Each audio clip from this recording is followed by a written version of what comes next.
Corona c'est fini, il n'y a plus rien du tout. Pourtant, on nous avait annoncé que ça allait être une épidémie catastrophique, qu'il y aurait des millions de morts, qu'une partie de l'humanité allait être exterminée. Il y a coronavirus, tout le monde va mourir. Mais non. Ouais, c'est ce qu'ils ont dit. Et finalement, il n'y a rien eu du tout. Bon, tant pis, c'est pas très grave, n'empêche que c'est pas encore cette fois qu'on pourra faire des bons coups en immobilier. Par contre, il faut pas que tu te relâches, hein. Faut rester vigilant quand même, parce que la deuxième vague de tyrannie va arriver. Et ouais, les mecs, ils ont lancé tout un truc là. Alors que cette crise soit montée de toutes pièces, ou alors qu'il y ait vraiment eu un truc qui n'était pas de leur fait, et puis que ils en ont profité, parce qu'on ne laisse pas une bonne crise se gaspiller toute seule comme ça. Ils ont trop envoyé. Ils ont envoyé trop de mensonges, il y a eu trop de mesures qui ont été mises en place. Je les vois pas s'arrêter comme ça, tu vois. Ils ont quand même réussi à emprisonner toute une partie de la planète, et les gens ont eu peur, ils n'ont rien dit, on les a emprisonnés chez eux. Les mecs n'ont même pas eu besoin de les faire passer au tribunal ou de leur reprocher quoi que ce soit. Ils ont juste agité un virus devant eux, ils leur ont fait peur, et voilà, les mecs sont restés enfermés chez eux. Et jusqu'à encore maintenant, on voit des commerçants qui obligent le port du masque dans leur établissement, enfin le truc absolument absurde. Si tu mets un masque pour aller dans un magasin, c'est vraiment pour quelque chose d'important, tu vois, pas juste pour aller t'acheter 3 conneries, et voilà, sinon tu le mets pas le masque, quoi, t'y vas. Moi au début je comprenais pas, hein. Quand il y a eu l'interdiction qui a été levée, bon, je vais dans un magasin, mais le truc n'a rien à voir en plus, un magasin de bois, tu vois, je voulais acheter peut-être des planches ou des trucs comme ça. Tout le monde avait un masque dans le magasin. Je me disais, mais putain, ici tout le monde a un masque, c'est bizarre et tout. Par terre, tu avais même des parcours, il fallait aller dans un sens pour le magasin. Donc en fait, tu avais un gars dans le magasin qui faisait le parcours à l'envers et qui n'avait pas de masque, c'était moi, tu vois. Et au bout d'un moment, il y a un gars du magasin, il vient et il me dit monsieur, il faut mettre le masque et tout. Bon quand c'est comme ça, tu lui expliques, tu lui dis ce que tu en penses, et que du coup tu vas quitter son magasin, et voilà, et tu te casses, tu vas ailleurs. Que tu mettes un masque médical, tu vois, normé et tout ça, ou que tu mettes un bout de tissu pourri sur ta gueule qui filtre rien du tout, ou que même si tu as un masque, tu le portes sur le menton ou sur ta tête, les mecs en ont rien à foutre. Ça veut donc dire que c'est pas une question de sécurité sanitaire ou quoi, c'est juste une question de soumission. Quand les mecs t'obligent à porter un masque, ce qu'ils exigent de toi en fait, c'est ta soumission. Donc c'est comme la racaille qui va te demander une cigarette et qui est prêt à te passer au couteau si tu lui refuses, ou le flic dans la rue qui va te demander tes papiers ou de baisser ta vitre, et qui va être prêt à te tuer si tu refuses. C'est pas une question que ça les intéresse de te massacrer pour un gain financier ou quoi. Tout ce qu'ils exigent, c'est ta soumission. Là maintenant c'est l'été, les virus ils sont morts, il n'y a plus rien, c'est fini.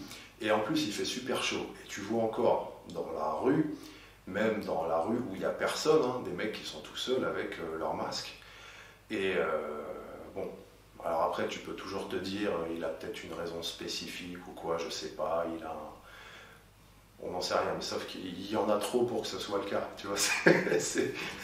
Pour certains, c'est forcément qu'ils ont peur d'être malades, d'aller à l'hôpital et tout, c'est chaud, quoi. Non mais vraiment, j'espère que c'est pas ton cas, hein. Alors après, il n'y a pas eu une soumission lamentable de la part de tout le monde. Il y a quand même quelques gars qui ont résisté. On a vu une bataille de l'information là qui était énorme.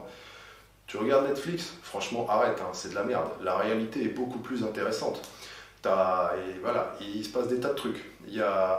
On voit des super magazines prestigieux qui se font démonter, il y a des mecs qui sont pris en flagrant délit, qui se font griller à balancer des mensonges. Là, les mensonges, dans la période qu'on vit là, c'est l'ouverture des vannes. Tu vois, Les mecs, ils se cachent même plus. Tu as carrément des papiers officiels avec des en-têtes ministérielles ou de l'État, je sais pas quoi, qui circulent, où on t'explique, oui, attention à ce que vous voyez sur Internet. Après, il te décrit les trucs. Bon, tu comprends qu'il parle de Thierry Casasnova. Et bon, voilà, ils font des papiers sur Casasnova, les mecs. Et ils y vont carrément, genre, non, avoir une bonne alimentation, ça sert à rien. Tu vois, ils balancent des trucs comme ça. Niveau mensonge et propagande, c'est l'ouverture des vannes. C'est le ministère de la vérité en pleine action, là, tu vois. Je sais pas pourquoi ils ont fait ça. Est-ce qu'ils se sont dit, bon, si on doit faire une action vraiment pour esclavagiser tout le monde, il faut le faire maintenant, parce qu'après, là, ils se réveillent trop, après, ça va plus être bon, c'est maintenant que jamais. Ou alors, ils ont vu une bonne occasion avec ce virus de lancer un truc, et puis finalement, bon, bah, il n'y a pas eu tant de morts qu'ils l'espéraient, et puis voilà, ça a loupé.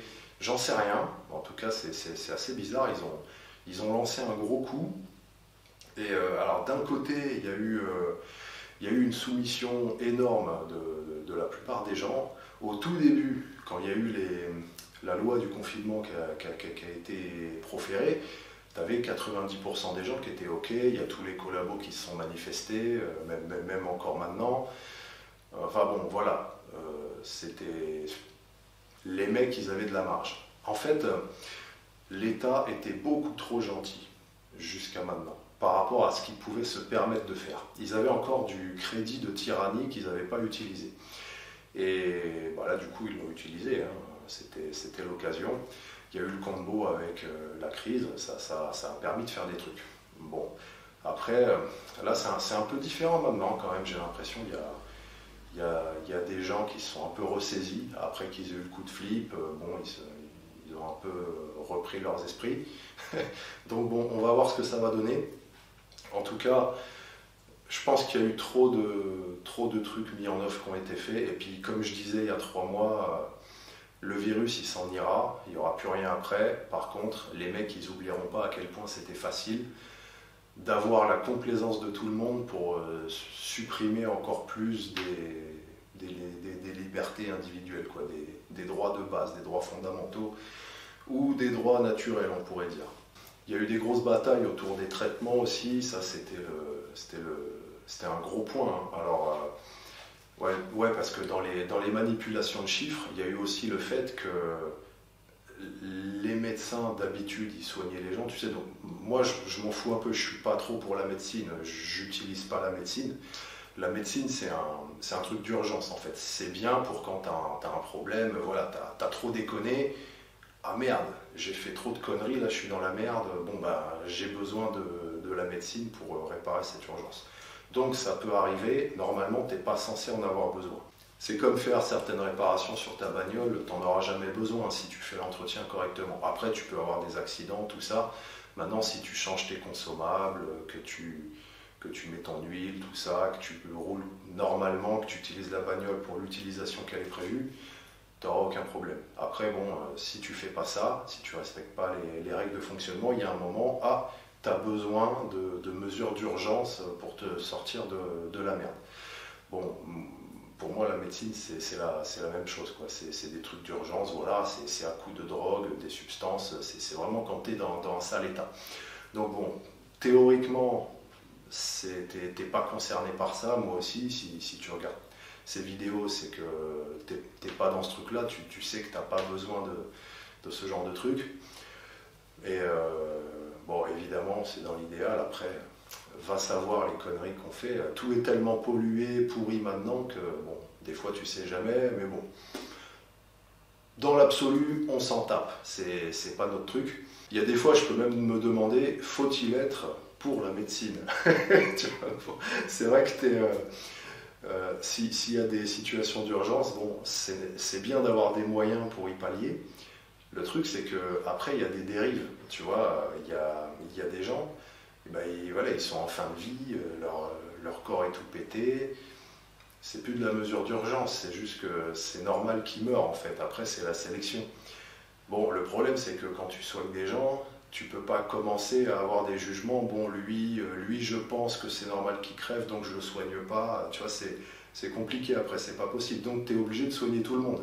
Ça veut dire que pour la plupart des gens, qui se font soigner, ça équivaut en fait à de l'acharnement thérapeutique. Donc bon, c'est ça après qui est bizarre. Enfin bon voilà, c'était génial, il y a eu, même encore maintenant, il y a une énorme bataille de l'info par rapport à la médecine, tout ça, les mecs qui veulent interdire des traitements pour pouvoir vendre les leurs, les autres qui se bataillent, enfin c'est énorme. Bon, même si je suis un peu en retraite, tout ça, bon, indirectement, ça concerne quand même, puisque par rapport, enfin, vu que la plupart des gens utilisent la médecine, et ben, par rapport à la médecine, c'est ça qui va avoir des décisions pour d'éventuelles vaccinations obligatoires, tout ça, tu vois, si tu as une masse de gens qui ont peur, qui n'ont pas de traitement parce qu'il a été interdit et que les mecs sont dans la panique, ils vont être tout à fait OK pour sacrifier les autres en disant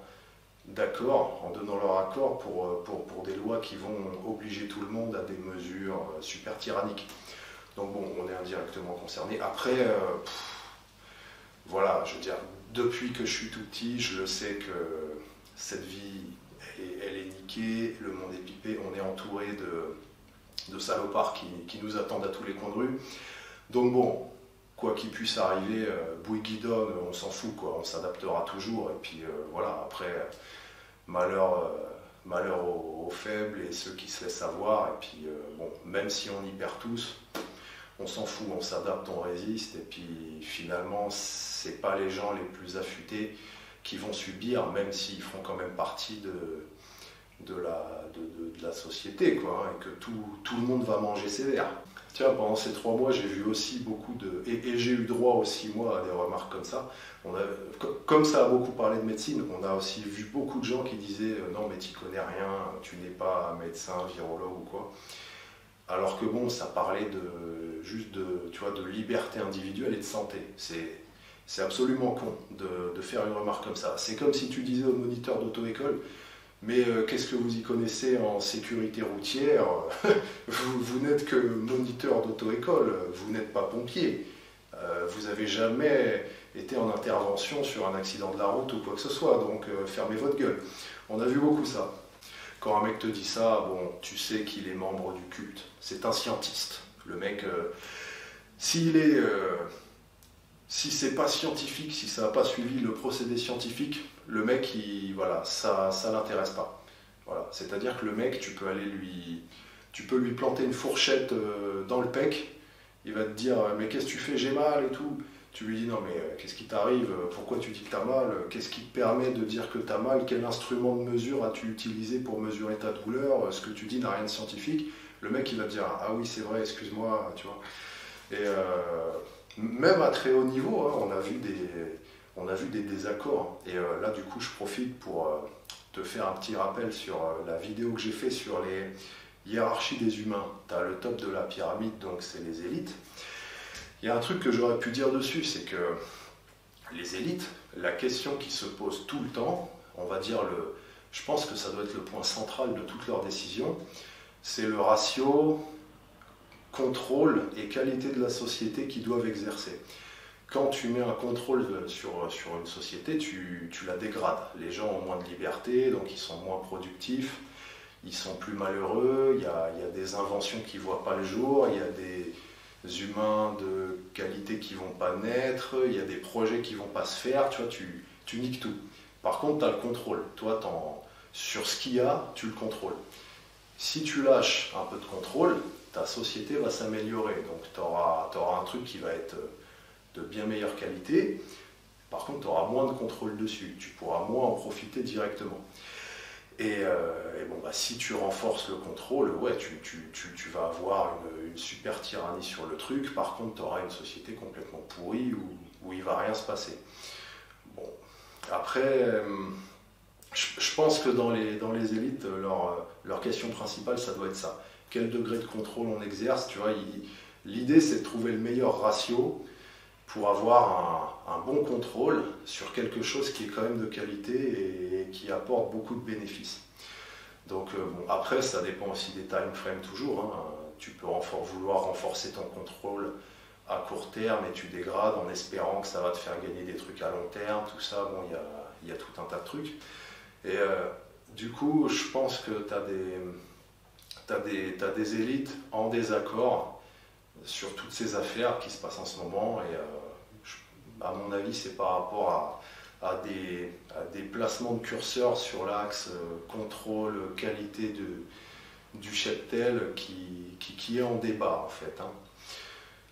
Voilà, bon, je crois que j'ai rien de plus à dire. Ah bah oui, j'ai oublié, je parlais de la deuxième vague à la base. Oui, donc là, voilà, c'est l'été, tout ça, ils ont laissé les gens respirer. Par contre, ils ont mis trop de trucs en œuvre. Les plans, ça va continuer, ils vont pas tout lâcher comme ça, tu penses bien. Donc la deuxième vague de tyrannie, elle va arriver.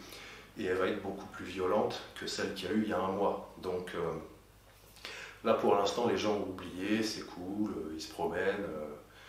Par contre, toi, c'est le moment de te préparer, tu vois. Quand tout le monde est calme, quand tout le monde s'en fout, c'est là où toi, tu devrais être en train de te préparer au pire. C'est pas quand les troubles commencent à apparaître, que tu as tous les nuages au-dessus de ta tête et que ça commence à gronder, qu'il faut te dire « oulala, allez vite, je vais faire mon truc ». Non, là, c'est le bon moment là, pour continuer tes préparatifs et pas se relâcher surtout. C'est là où les magasins sont ouverts, tu peux acheter des trucs, tu peux circuler, donc voilà, si tu as des trucs à faire, fais-les, fais-en au maximum, parce que bon, après, quand la deuxième vague arrivera, tu seras peut-être bloqué, et là, ce sera plus le moment, hein. C'est comme en trading, tu vois, tu as des moments où c'est calme, ça bouge pas trop, c'est éventuellement le bon moment pour te placer, et puis une fois que ça commence à monter sévère, c'est trop tard, c'est plus le moment, c'est fini, il fallait te placer avant. Voilà. Donc là c'est la même chose, il faut se préparer, c'est cool, c'est tranquille, donc amuse-toi et en même temps, voilà. Tiens, regarde, une petite technique de cœur avant de partir, tu vois, sur ton dumbbell, tu mets le plus de poids d'un côté, du côté où il y a ton pouce, si tu es en supination, et puis comme ça tu travailles le pronateur, tu peux aussi jouer sur ta prise. Et voilà, comme ça te fait un curl, pronation. Tu peux même partir en armor curl au début. Et après, tu reviens en supination, en négatif, vu que c'est plus difficile la supination. Et quand tu remontes, tu fais hop, pronation, prise à meur. Et tu remontes. Voilà, bon, le dernier, je l'ai cheaté.